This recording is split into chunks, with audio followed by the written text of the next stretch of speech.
Bom dia! Última live do ano de lições diárias que transformam vidas.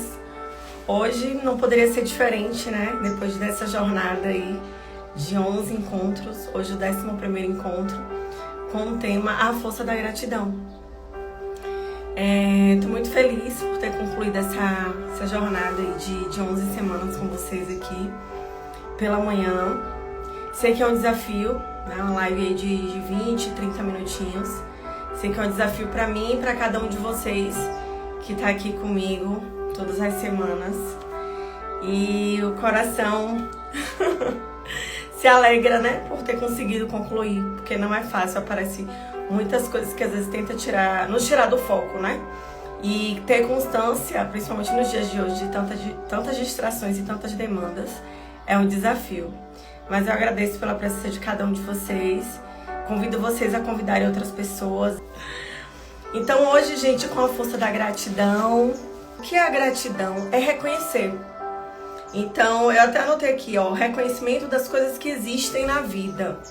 E até do que não existe, né? Eu vou além. Eu acho que a gratidão é agradecer até pelo que não existe, aquilo que a gente deseja. A gratidão é algo muito profundo.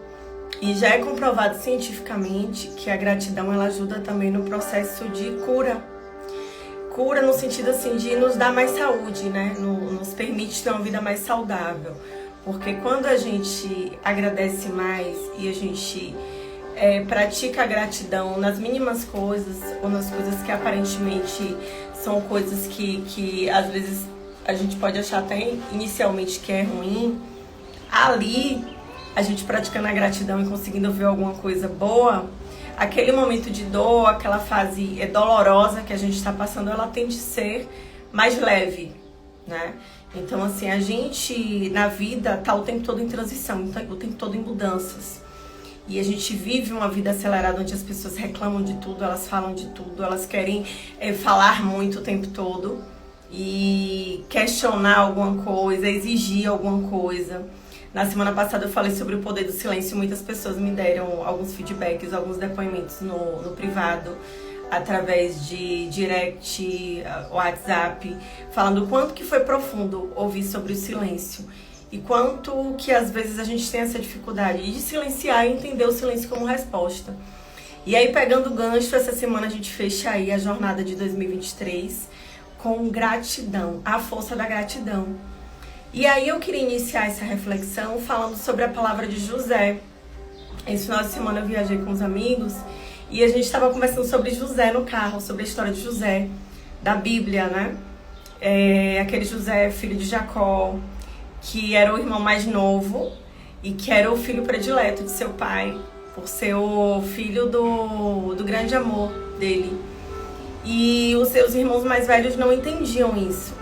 E muitas vezes, quantos de nós a gente não se vê como José, né? Eu, em alguns momentos da minha vida, eu me vi como José do Egito, Michel, exatamente. E é uma história que eu tô falando, eu já me emociono, porque é uma história que eu acho muito profunda. Porque José, ele era o filho querido do Senhor, o filho amado. E do seu pai também. E o seu pai lhe deu uma túnica. Ele ficou muito feliz, né, com aquela túnica, muito alegre. Ele era o filho mais velho, então... O filho mais novo, perdão. Então, a pessoa, quando ela gosta de um presente que ela ganha, principalmente do seu pai, da sua mãe, né, de alguém que é tão próximo assim, ela quer mostrar, ela quer comemorar aquele presente. E muitas vezes a gente comemora esse presente com as pessoas erradas. E a gente precisa aprender a comemorar com as pessoas certas. A gente precisa aprender a agradecer com as pessoas certas, porque muitas vezes existem pessoas do nosso lado que não estão preparadas para ver aquela comemoração. E aí ele comemorou muito aquela túnica toda colorida, né? A Bíblia fala que era uma túnica toda colorida, bem alegre.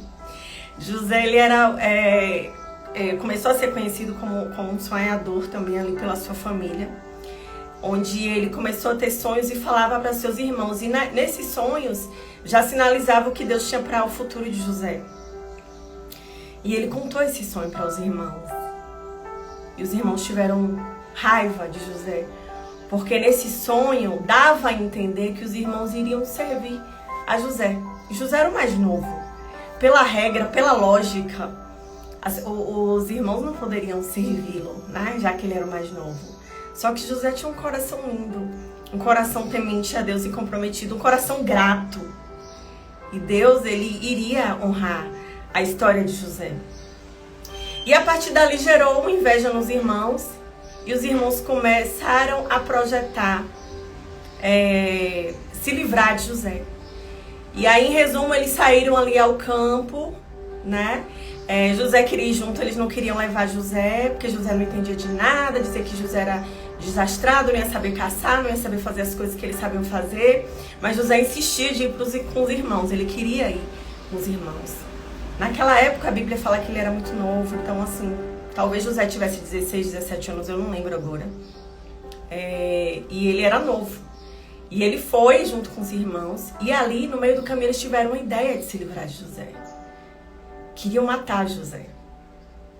Só que aí um dos irmãos falaram assim, não vamos matar, não vamos vender. E José foi vendido. José, ele foi enterrado, ele foi jogado, né, numa cova, num lugar. E aí depois José gritava. José iria morrer ali, sozinho, naquele buraco.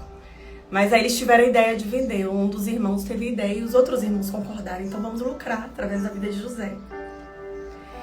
E eles pegaram José de volta e venderam José. Não sabendo eles que através daquela dor, através de toda aquela dificuldade que José estava passando de medo, quanto que medo que ele deve ter tido naquele momento, iria ser a glória de José. E aí passaram-se alguns anos, né? José foi vendido algumas vezes ao longo dessa jornada. Eu estou bem resumindo assim a história para chegar onde eu quero. Sofreu, trabalhou como escravo. Ele era filho, o pai dele era um homem bem sucedido, Jacó. Era um homem conhecido e respeitado. Quando os irmãos voltaram para casa, o pai perguntou e ele disse que os irmãos falaram que levaram só a túnica dele colorida e falaram que ele tinha sido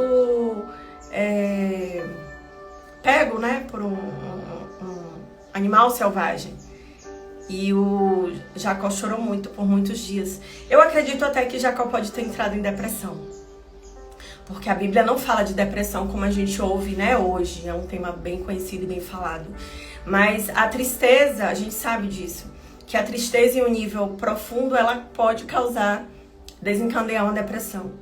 O fato é que se passaram muitos anos e Jacó ele nunca parou de chorar pelo seu filho. E pedir a Deus e orar. Ou seja, no fundo ele tinha uma esperança. Só que José, depois de ter trabalhado como escravo várias vezes, de ter sido preso nessa jornada injustamente também, né, por uma calúnia, uma mentira que uma mulher inventou sobre ele, porque a mulher de seu chefe queria que ele se envolvesse com ela. E ele não. Ele não negociou o caráter dele, ele não negociou a fé dele. E ele permaneceu grato ali ao Senhor. E ele foi preso. E naquela prisão, ele foi usado em sonhos. Mais pra frente, ele foi chamado para revelar o sonho do faraó. E ele se tornou o segundo homem mais importante da história e daquela época. Isso assim, eu tô contando o resumo do resumo do resumo. O fato é que a inveja colocou José naquele buraco, naquela cova. E depois ele foi vendido, foi negociado por várias vezes, vendido como escravo, porque ele, né, tinha uma pele boa, tinha uma aparência boa, então ele conseguia ser negociado por um preço bom. E ele sofreu quantas vezes que José deve ter chorado? Várias vezes. Mas ele nunca abandonou o Deus dele, ele nunca deixou a fé dele, ele nunca deixou de ser grato por tudo. Imagine uma pessoa diante de uma situação dessa, que aparentemente está dando tudo errado, e ainda assim ela lembrar de agradecer. A gente pode visualizar assim, lendo a Bíblia, algumas cenas dele sofrendo e chorando, mas ele também fazendo as orações, perguntando a Deus o porquê daquilo tudo. Mas ele nunca abandonou a fé dele. Ele nunca foi ingrato. Ele nunca desistiu de tudo e desacreditou de tudo e continuou agradecendo. Por isso que o tema de hoje é a força da gratidão. Porque um coração grato, ele é capaz de mudar histórias, ele é capaz de mudar situações, ele é capaz de reverter um monte de coisa. Porque um coração grato é um coração sincero.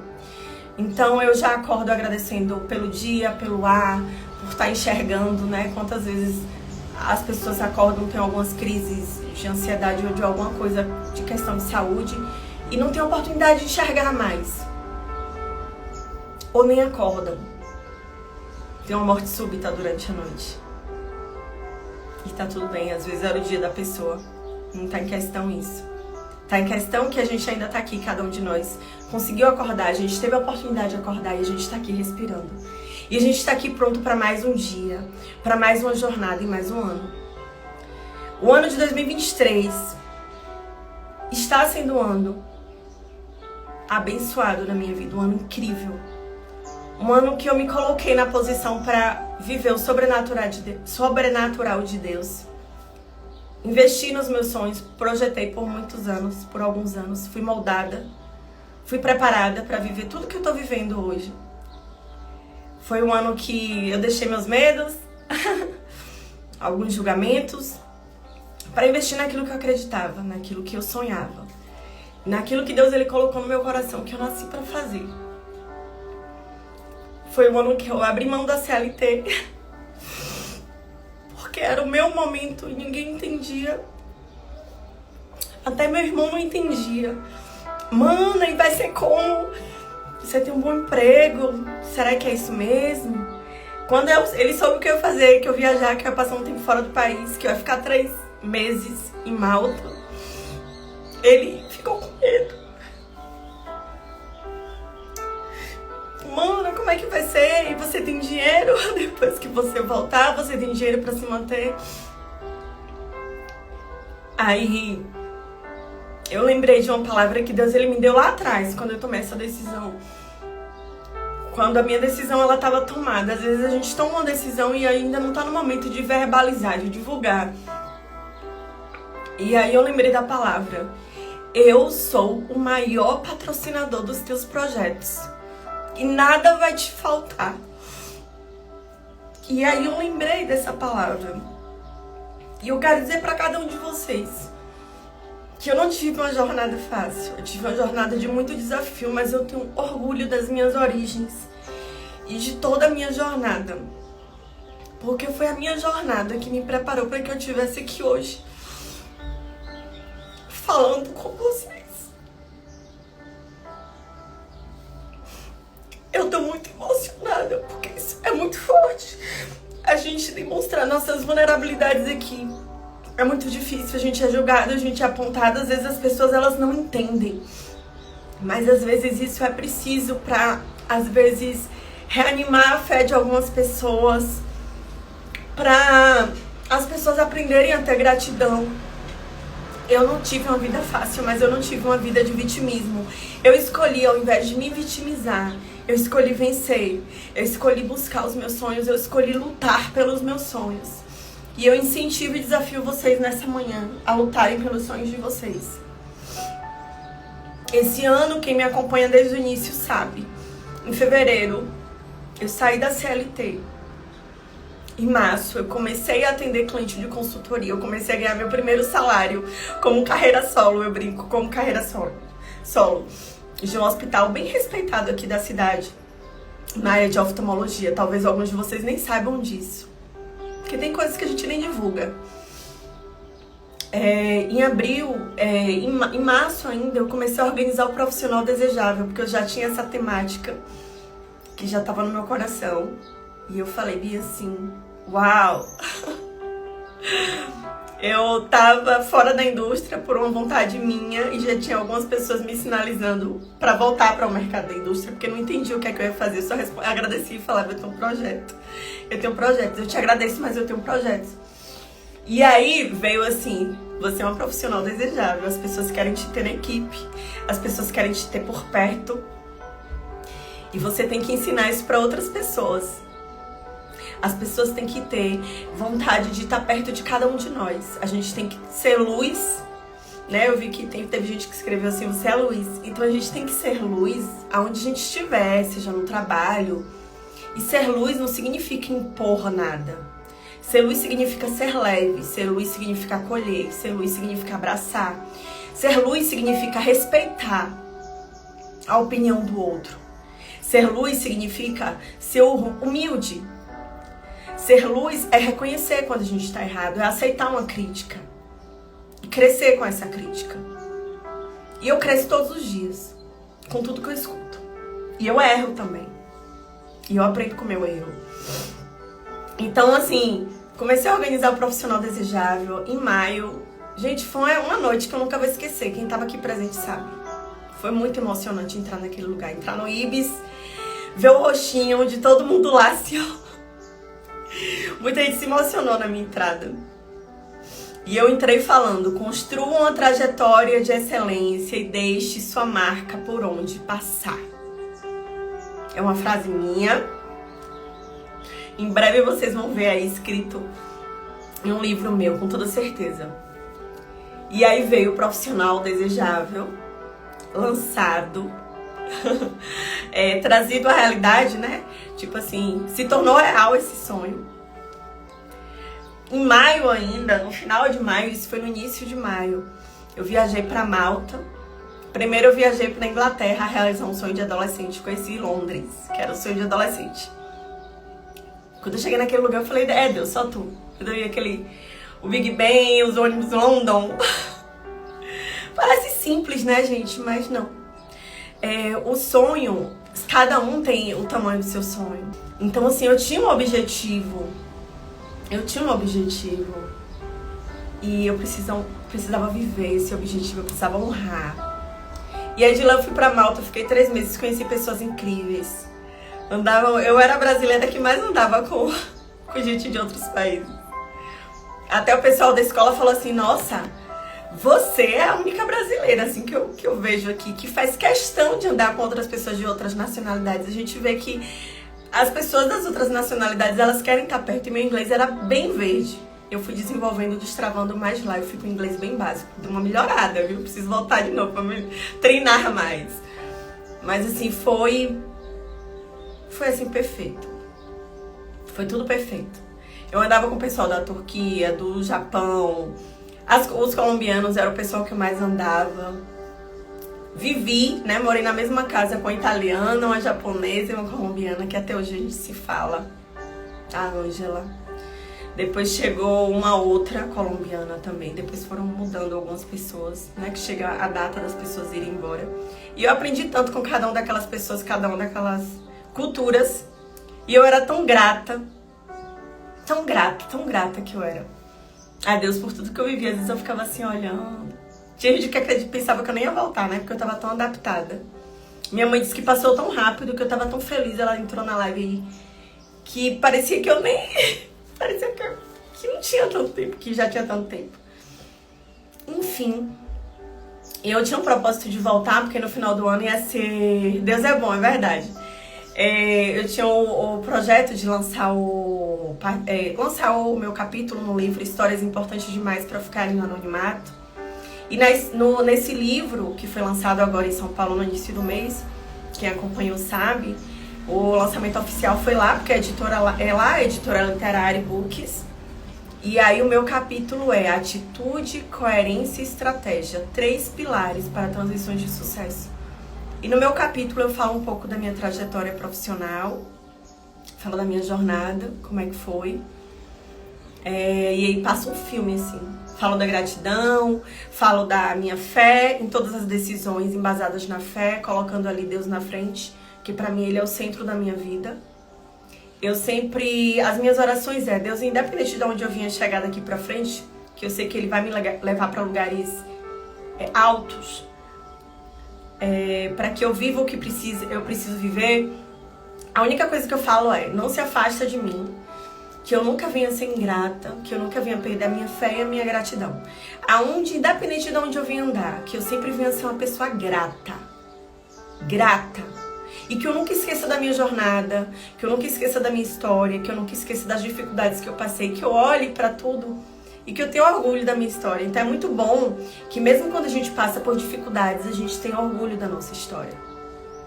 A gente precisa honrar a nossa história. E muitas vezes as pessoas elas não conseguem sentir orgulho da história porque elas não conseguiram ainda ter evolução, elas não conseguiram ainda ter vitória ou não conseguiram ressignificar algo de ruim que aconteceu com elas. Mas quando a gente faz o exercício da ressignificação, a gente entende que a gente precisava passar por aquilo. Ainda que a gente não saiba o motivo, mas a gente entende, eu precisava passar. Eu precisava crescer, eu precisava avançar. E eu quero dizer pra vocês que independente daquilo que aconteceu em 2023, vocês têm a oportunidade de virar o ano e continuar tudo igual. Ou vocês têm uma escolha, cada um de nós tem uma escolha. Ou através da atitude de cada um de nós, a gente tem a oportunidade de fazer um 2024 diferente. Porque se em 2023 não aconteceu, talvez você não fez o movimento para acontecer. É importante ter fé, é importante esperar em Deus, é importante, mas é importante agir, é importante fazer, é importante se movimentar. É importante fazer esse movimento. Então, começa a lembrar de tudo de bom e de ruim que aconteceu no ano de 2023 e começa a listar. E tudo de ruim que aconteceu, você faz o exercício de por que aconteceu isso? Talvez foi uma atitude, uma decisão errada. Talvez foi algo que saiu do seu controle, porque tem coisas que fogem do nosso controle. E não dependia de você, não foi sua culpa. Mas o que é que você fez com essa coisa ruim que aconteceu? O que é que você fez? Porque a grande diferença, a chave tá no que a gente faz com as coisas de ruins que acontecem. Eu tive um acidente no olho direito, que talvez a maioria de vocês não saibam, porque eu não conto. É difícil eu contar. Tive um acidente numa empresa que eu trabalhei, onde eu perdi um percentual da minha visão. Eu tenho uns olhos perfeitos. Eu sempre tive a visão perfeita, eu não precisei usar óculos por conta de visão. E nem uso hoje. Porque o acidente que eu tive, que foi um acidente de trabalho, dentro do trabalho, numa empresa que eu trabalhei, num banco,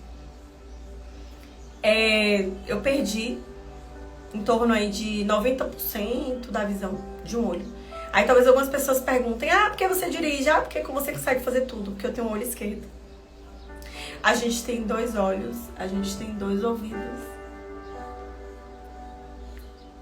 Deus, ele é tão perfeito que eu consigo ter uma vida normal.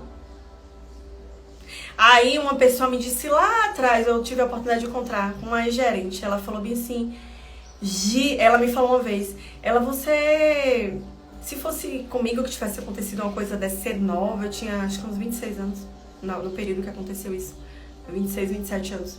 Eu acho que eu tinha entrado em depressão. Ela me falou isso, eu não esqueço. Teve gente que achou na época que eu ia me aposentar, gente. E se de repente, se eu quisesse, eu poderia ter corrido atrás, de repente até conseguisse, mas não era aquilo que eu queria naquele momento. Eu falei, ainda tenho muito a contribuir, eu tenho muita coisa pra fazer. Não que aposentado eu não possa fazer as coisas, viu? Pode.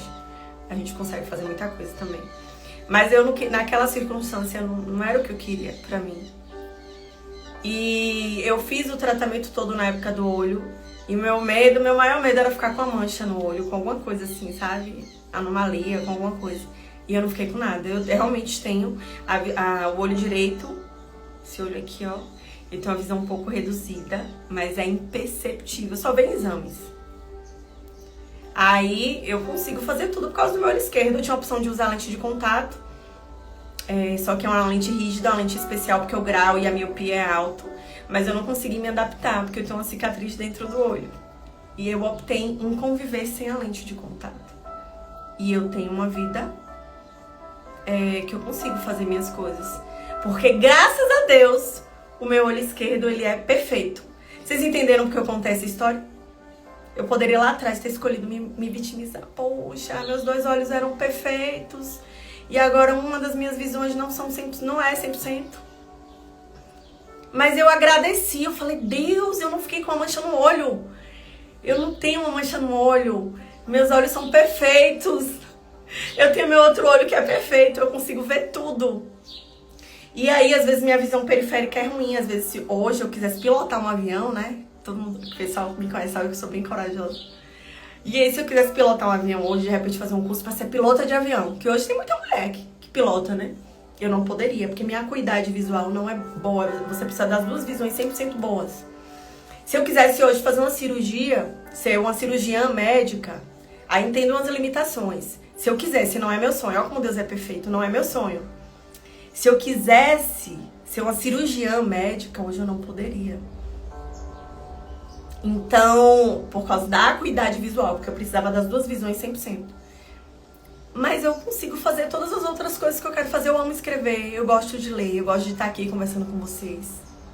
Eu acabei de lançar agora, né, participar do livro. Continue escrevendo, breve vocês vão ter um livro todinho meu aí pra vocês lerem. E aí eu consigo realizar os meus sonhos, eu não vou ficar me limitando. Isso aconteceu lá atrás, eu vou entender por quê, sei. Às vezes por uma negligência do banco na época, que não tinha os equipamentos. Depois do que aconteceu comigo a nível Brasil, regularizou, o Brasil todo naquela época passou a ter o equipamento de segurança. Vocês entendem que às vezes através de uma pessoa é uma forma de proteger todas as outras? Eu tô aqui, eu tô bem. É o que importa. Mas naquele mesmo ano, quando eu voltei a trabalhar, já tinha o equipamento de segurança. E disparou para o Brasil todo. Ninguém mais, nenhuma agência poderia trabalhar sem aquele equipamento de segurança. Então aconteceu uma coisa boa através da minha vida. A força da gratidão. Então é sobre isso. É sobre a força da gratidão. Então, eu quero que vocês façam essa atividade ao longo da semana e comecem a listar. 2024 tá aí na porta. E se vocês não pararem para fazer esse exercício, 2024 vai ser igual, porque essa semana eu vi uma pessoa falando, não, mas em 2024 vai ser tudo diferente. Eu não aceito estar mais nessa situação, mas o que é que você tá fazendo para que essa situação não se repita em 2024? Só vai ser uma virada de ano. A gente vai sair ali do dia 31 de dezembro, vai entrar o dia 1º de janeiro e é só isso, é só uma transição.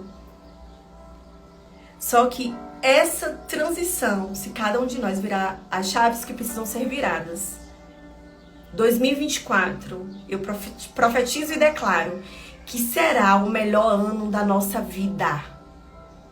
Será o melhor ano. Eu não tô dizendo que não vai acontecer dificuldades, não. Porque se eu falasse isso, eu estaria sendo mentirosa. Cada um de nós aqui vai passar por alguma dificuldade, que a gente vai ter que aprender a lidar com ela. Mas eu recebo e declaro para a vida de cada um de vocês que 2024 será o melhor ano das nossas vidas.